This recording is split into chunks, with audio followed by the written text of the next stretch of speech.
Hello everyone, সকলোকে আপোনাৰ স্বাগতম জনাইছো মোৰ YouTube চেনেললৈ আৰু মই দেৱজানী দেৱী আশা কৰো সকলো ভালে আছে ময়ো ভালে আছো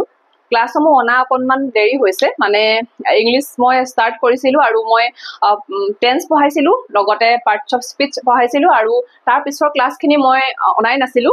মাজতে মই জিকে পঢ়ালো মানে পলিটিৰ কন্টিনিউ 4টা ক্লাছ দিলো তাত মই এটা মানে টপিক শেষ কৰিলো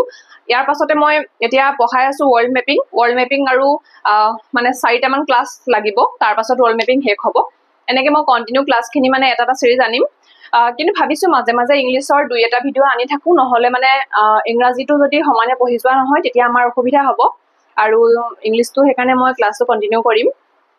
আজি মই লৈ আহিছো নাউনৰ ক্লাসিফিকেশন মানে নাউনৰ কেটা ভাগ আছে মানে আমি নাউন প্ৰনাউন পঢ়ি গৈছো কিন্তু নাউনৰ কেটা ভাগ আছে হেতু পঢ়িম আৰু ইয়াৰ পৰা পৰীক্ষাত কি প্ৰশ্ন আহে আজি এটো পঢ়িম ঠিক আছে ইয়াৰ পৰা মানে পৰীক্ষাত আপোনাৰ 2 নম্বৰ এটা প্ৰতিটো পৰীক্ষাতে আহে গটিকে এই ক্লাছটো ভালকে চাব মানে কোনটো প্ৰশ্ননো ইয়াৰ পৰা আহিব পাৰে আৰু নাউনৰ মানে এতিয়া যদি কয় যে আপোনাৰ মানুহৰ নাম ঠাইৰ নাম ঠিক আছে এইখিনি বস্তু আমি নাউন বুলি গম পাওঁ কিন্তু ইয়াৰ উপৰিও নাউন বিভিন্ন ধৰণৰ হ'ব পাৰে বিভিন্ন ধৰণৰ শব্দ নাউন হ'ব পাৰে গতিকে কেনেকে হয় মানে কোনটো ভাগত পৰে নাউনৰ কোনটো ভাগত হেখিনি পৰে আজি হেতু বস্তু আলোচনা কৰিম গতিকে ক্লাছটো ভালকে চাব বহুত দীঘল ক্লাছ নহয় কিন্তু সৰু সৰু ক্লাছ মই লৈ আহিম আৰু আপোনালোকে নিজৰ চেপ্টাৰ ওয়াইজ নোট বিলাক বনাই যাব তেতিয়া এক্সামৰ টাইমত মানে আপোনালোকৰ এটো নপঢ়িলো হেতু নপঢ়িলো এনেকুৱা নহয় আৰু ঠিক আছে আৰু যি সকলে মানে ডিএমই পৰীক্ষা পাস কৰিছে তেওঁলোকে স্কিল টেষ্টৰ প্ৰিপাৰেচন কৰি মানে কৰক আৰু স্কিল টেষ্ট যেটো বহুত টাফ নহয় ইন্টাৰভিউ লগতে স্কিল টেষ্ট মানে থাকে গটিকে বেসিক স্কিল টেষ্টৰ প্ৰিপাৰেচনটো কৰি থাকক আৰু যি সকলে এক্সাম ক্লিয়াৰ কৰা নাই তেওঁলোকেও মন বেয়া কৰিব নালাগে তেওঁলোকৰ কাৰণে নেক্সট হয়তো ভাল কিবা আহিব তো প্ৰিপাৰেচন খালি কৰি থাকক যদি পৰীক্ষা বেয়া কৰি মানে মন ডাউন কৰি ঘুমাই দিয়ে তেতিয়া কিন্তু সহজে উঠিব নোৱাৰিব ঠিক আছে গটিকে যি সকলে পাস কৰিছে ভালকে নেক্সট ফেজৰ কাৰণে প্ৰিপাৰেচন কৰক আৰু যি সকলে মানে পাস কৰা নাই তেওঁলোকে এডিআৰই বা জেডব্লিউ বা এসআই ভালকে দিম বুলি মানে দুগুণ উৎসাহেৰে পঢ়া আৰম্ভ কৰক ঠিক আছে আজি ক্লাছটো মই ষ্টাৰ্ট কৰো মোৰ নিজৰে এডিআৰই আপকামিং ৰিজাল্টক লৈ বহুত বেছি টেনচন হৈ আছে মানে মই মন খুলি একো কাকো ক'ব পৰা নাই ভিতৰি এটো যাৰ হৈ আছে তেওঁলোকে গম পাব মানে কিমান বেছি কিবা এটা হৈ আছে মানে আহিব নাহিলে মই মানে লগালক কেনেকে মানে পিকআপ লম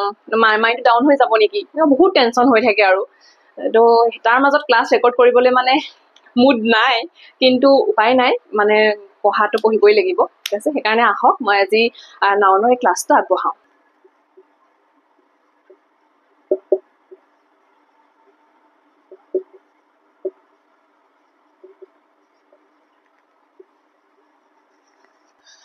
ওকে আজিৰ ক্লাছটো হৈছে নাউনৰ ক্লাসিফিকেশন এতিয়া প্ৰথম কথা হৈছে মনত আছেনে নাউন কাক কয় নাউন হৈছে যে যিবিলাক শব্দই কিবা এটা বস্তুৰ নাম বুজায় কিবা মানুহৰ নাম বুজায় ঠাইৰ নাম বুজায় ঠিক আছে এনেকুৱা ধৰণৰ শব্দবিলাক আমি নাউন বুলি জানো মানে নাম বুজোৱা শব্দ যদি সহজকে মানে বুজিবলৈ চেষ্টা কৰে তেতিয়া হৈছে নাম বুজোৱা শব্দই নাউন ওকে এতিয়া হে নাম বুজোৱা শব্দ বুলি কওঁতে আমি কোনবোৰ নাম বুজিম মানুহৰ নাম বুজিম চৰাইৰ নাম জন্তুৰ নাম ঠাইৰ নাম এইবিলাক নাম হয় তাৰ লগতে এনেকুৱা কিছুমান শব্দ বাক্যত সোমাই থাকে যিবোৰ শব্দ দেখিলে সহজে ধৰিব নোৱাৰি যে এটো নাউন হয় নে বেলেগ কিবা হয় ঠিক আছে সেই বস্তুখিনি আজি এই ভাগখিনি যদি চাই তেতিয়া আপোনালোকৰ ক্লিয়াৰ হৈ যাব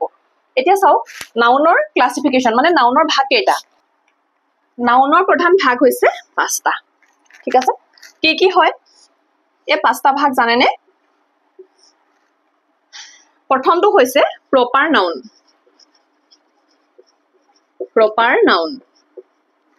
দ্বিতীয়টো হৈছে কমন নাউন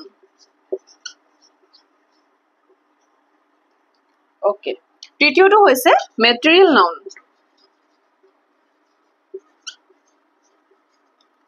4 নম্বৰটো হৈছে এবষ্ট্ৰেক্ট নাউন আৰু 5 নম্বৰটো হৈছে collective noun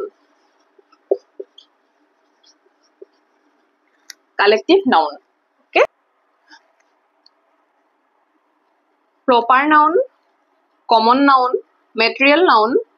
abstract noun collective noun এতিয়া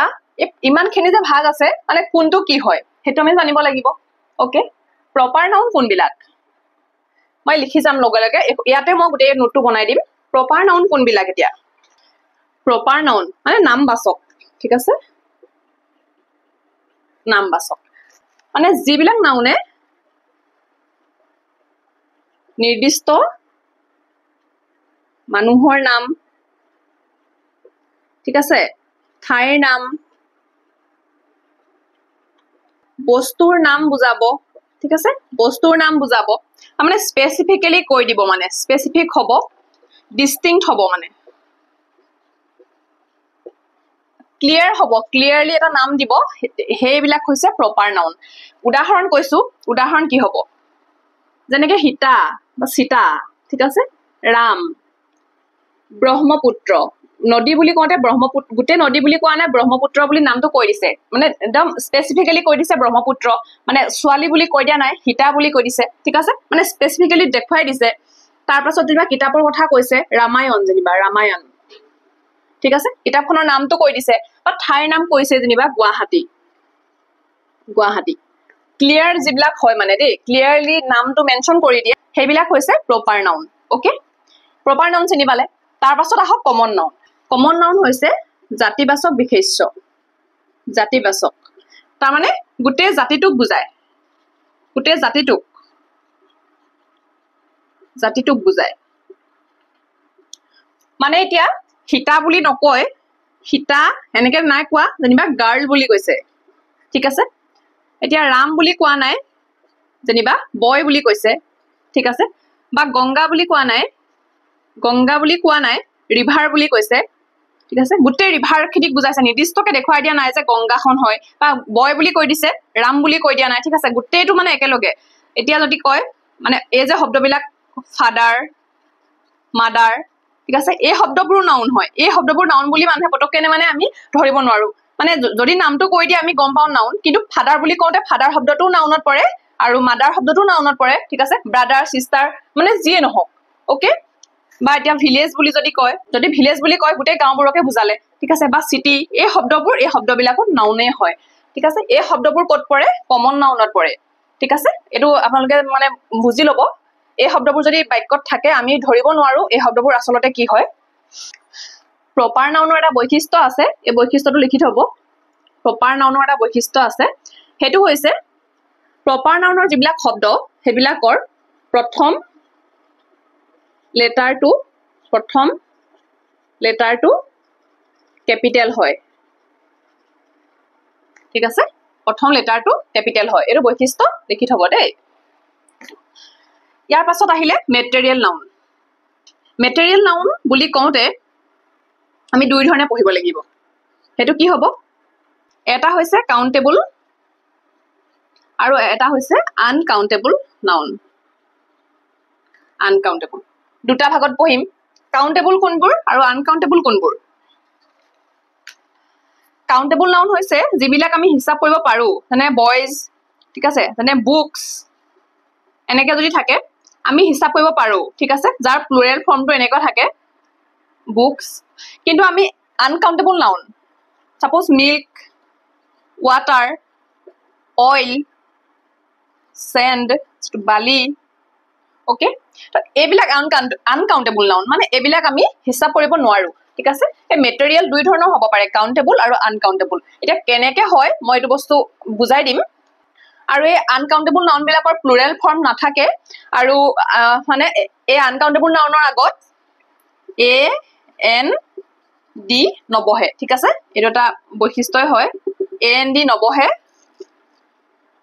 আৰু কি হয় প্লুৰেল ফৰ্ম নাথাকে প্লুৰেল ফৰ্ম নাথাকে ওকে এটো চাই লব আৰু কাউন্টেবল নাউনৰ গম পায় এস এস যোগ হয় আৰু কাউন্টেবলটো আমি হিসাব কৰিব পাৰো ঠিক আছে কিবা লাঠি আছে যেনিবা লাঠি কেডাল আছে আমি হিসাব কৰিব পাৰো হেতু কাউন্টেবলত পৰে বা লৰা কেটা আছে হিসাব কৰিব পাৰো কিতাপ কেখন আছে হিসাব কৰিব পাৰো ঠিক আছে এবিলাকৰ মানে প্লুৰেল ফৰ্ম থাকে আৰু ইয়াৰ আগত এ এন ডি এবিলাকো বহে এতিয়া মেটেৰিয়েল নাউন কোনবিলাক হয় মই হেতু কম দেই এতিয়া আমি জানো ৰিভাৰ বুলি কওঁতে ৰিভাৰটো কি হয় নাউন হয় ৰিভাৰ শব্দটো কি নাউন হয় কমন নাউন হয় যদি এটো গংগা বা ব্ৰহ্মপুত্ৰ বুলি ক'লে হেতেনে হেতু হলতেন প্ৰপাৰ নাউন ঠিক আছে কিন্তু এই ৰিভাৰ বুলি যদি শব্দটো কয় এটো কমন নাউন হয় ওকে গুটে ৰিভাৰ খিনিকে বুজাইছে আৰু এই ৰিভাৰটো কিহেৰে মানে গঠিত হয় ৰিভাৰ কি থাকে তো ৰিভাৰটো ওয়াটাৰে গঠিত ন ওয়াটাৰ লক্ষ্য এটো ৰিভাৰখন হৈছে মানে নদীখনত কি থাকে পানী থাকে গতিকে এই ওয়াটাৰ শব্দটো মেটেৰিয়েল হল নদীখনৰ মেটেৰিয়েল হল আৰু সেইবাবে এই ৱাটাৰ শব্দটো মেটেৰিয়েল নাউন হ'ল এতিয়া পানীটো যে নাউন হয় কেলে হয় মানে এইটো এটা মেটেৰিয়েল হয় ঠিক আছে তো এইটো কি হ'ল এতিয়া ৱাটাৰটো মেটেৰিয়েল নাউন হ'ল মেটেৰিয়েল নাউন ৰিভাৰটো হ'ব কমন নাউন আৰু ৱাটাৰটো হ'ব মেটেৰিয়েল নাউন কাৰণ নদীখন পানীৰে মানে এই মেটেৰিয়েলটোৱে গঠিত হয় ওকে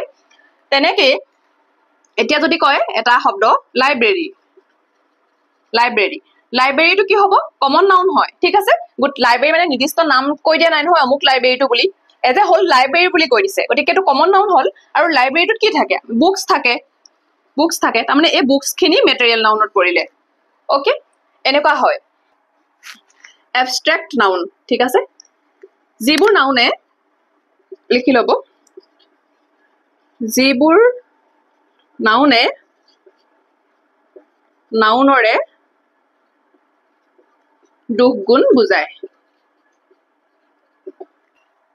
তাৰমানে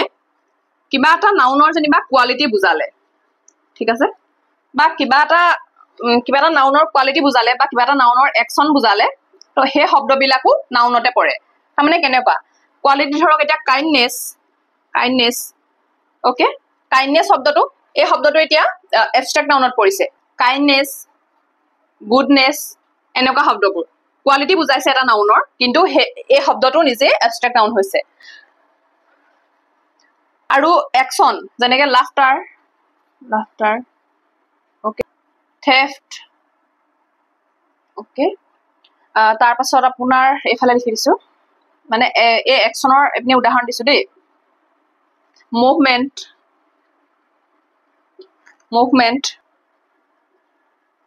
জাজমেণ্ট এনেকুৱা শব্দবোৰ একশ্যনত হয় আৰু একশ্যনত পৰে আৰু এইবিলাক এবষ্ট্ৰেক্ট নাউন হয় ওকে যিবোৰ নাউনৰে দুখ গুণ বুজায় কোৱালিটি একশ্যন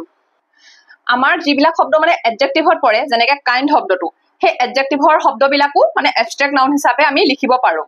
এটাটো উদাহৰণ পাইছে যে কাইণ্ডৰ পৰা কাইণ্ডনেছ NESS লগাইছোঁ আমি তাৰপিছত সেইটো কি হৈছে নাউন হৈছে আৰু যেনেকৈ অনেষ্টৰ পৰা অনেষ্টি শব্দটো তেতিয়া নাউনত পৰে ঠিক আছে অনেষ্ট বুলি কওঁতে সেইটো আমাৰ অনেষ্ট শব্দটো আমাৰ এডজেক্টিভত পৰে কিন্তু অনেষ্টি ৱাই লগাই দিয়াৰ পিছত সেইটো এবষ্ট্ৰেক্ট নাউনত পৰিছে ঠিক আছে এই চেপ্টাৰটো অকণমান ভালকৈ আনিব লাগিব মানে কেনেকৈ শব্দবিলাক নাউন কৰিব পাৰি এইটো এটা বেলেগ চেপ্টাৰে হয় গতিকে সেইটো মই পিছত ভালকৈ লৈ আহিম আজি মই থুলমূলকৈ দেখুৱাইহে দিছোঁ ইয়াৰ পিছত আছে কালেক্টিভ নাউন কি হয় বস্তুৰ থোক জীৱ জন্তুৰ গোট এই এনেকুৱাবিলাক কালেক্টিভ মানে একেলগে থোক খাই থকা একেলগে গোট খাই থকা ঠিক আছে এটা দল হৈ থকা এনেকুৱা শব্দবিলাক মানে কালেক্টিভ নেচাৰ এইবিলাকক মানে কালেক্টিভ নাউন বুলি কোৱা হয় এতিয়া কোনবোৰ শব্দ তেনেকুৱা হয় আৰু ইয়াৰ পৰা পৰীক্ষাত কি প্ৰশ্ন আহে সেইটো আপোনালোকে পায়ে থাকে যেনে এতিয়া যদি উদাহৰণ দিওঁ আমাৰ এবাৰ পৰীক্ষাত আহিছিলে গ্ৰুপ অফ ডগছ কি হয় ঠিক আছে এনেকৈ যেতিয়া দি দিয়ে সেইটো মানে কালেক্টিভ নাউনৰ পৰা দিয়ে গ্ৰুপ অফ ডগছ কি হয় সেইটো পেক বুলি কয় গ্ৰুপ অফ মংকিজ বহুতবাৰ পৰীক্ষাত আহিছে কি বুলি কয় গ্ৰুপ অফ মংকিজ এইটো কয় ট্ৰুপ এনেকুৱা বহুত শব্দ আছে ঠিক আছে এনেকুৱা মানে বহুতখিনি কুৱেশ্যন আহে এই গ্ৰুপৰ পৰা গতিকে কালেক্টিভ এই নাউনৰ গোটেই ভাগখিনিৰ ভিতৰত বহুত বেছি ইম্পৰ্টেণ্ট হৈছে কালেক্টিভ নাউন তাৰমানে পৰীক্ষাত এই পাৰ্টটোৰ পৰাই বেছিকৈ প্ৰশ্ন আহে আৰু মই এই গোটেইখিনি যিমানখিনি প্ৰশ্ন আহিব পাৰে পৰীক্ষাত আৰু প্ৰিভিয়াছ ইয়াৰত যিমানখিনি আহিছে এই গোটেইখিনি মই এটা PDF অলৰেডি মই টেলিগ্ৰাম গ্ৰুপত দিছিলোঁ যদি এতিয়া নতুনকৈ জইন হোৱাসকলে পোৱা নাই তেতিয়া মই পুনৰ আজি সেই PDFটো দিম তাৰ পৰা আপোনালোকে এই গোটেইখিনি লিষ্টখন মানে লিখি ল'ব ঠিক আছে মানে গ্ৰুপ অফ ডগ হওক মানে বা ফেচাৰ মানে দলক কি কয় ফেচাৰ গ্ৰুপক কি কয় তাৰপাছতে হয়তো গৰুৰ মানে যদি গ্ৰুপ অফ কেটল এনেকৈ আহিব পাৰে তাৰপাছতে কুকুৰটো মই ক'লোৱে তো এনেকুৱা বহুত আছে বা গ্ৰুপ অফ চিপ কি হয় এনেকুৱা আহিব পাৰে এইটো এটা বহুত মানে পৰীক্ষাত আহি থকা পাৰ্ট হয় তো এইটো মই ধুনীয়াকৈ দিম আচলতে নাউনৰ ক্লাছিফিকেশ্যনটো অনাৰ মেইন কাৰণটো আছিলে এই পাৰ্টটোৰ পৰা প্ৰশ্ন পৰীক্ষাত আহে গতিকে এই গোটেইখিনি মই ধুনীয়াকৈ এতিয়া দি দিম আপোনালোকে তাৰ পৰা নোট লিখিব বনাব আৰু সেইটো মোৰ টেলিগ্ৰাম গ্ৰুপটো জইন কৰিব যিসকলে কৰা নাই আৰু যিসকলে আছে তেওঁলোকেতো পাবই ঠিক আছে আজি ভিডিঅ'টো সৰুকৈ এনেকৈ আনিছোঁ অকণমান মানে পঢ়াৰ লগত মানে এক্টিভ কৰাবৰ কাৰণেহে আনিছোঁ তো নেক্সট মই উইদিন 2 days হেৰি আনিম এছিয়াৰ যিটো ফিজিকেল মেপ হয় মানে এছিয়াখন কমপ্লিট কৰি দিম এছিয়াৰ ফিজিকেল মেপিং আনিম তো সেইটো কাৰণে আপোনালোকে চাই থাকিব ঠিক আছে আজিৰ ক্লাছটো চাই নোটখিনি বনাব আৰু যদি কিবা বুজা নাই তেতিয়া মোক টেলিগ্ৰামত আপোনালোকে মেছেজ কৰিব বা কমেণ্ট কৰিও ক'ব পাৰে ঠিক আছে আজিৰ ভিডিঅ'টো ইমানেই থেংক ইউ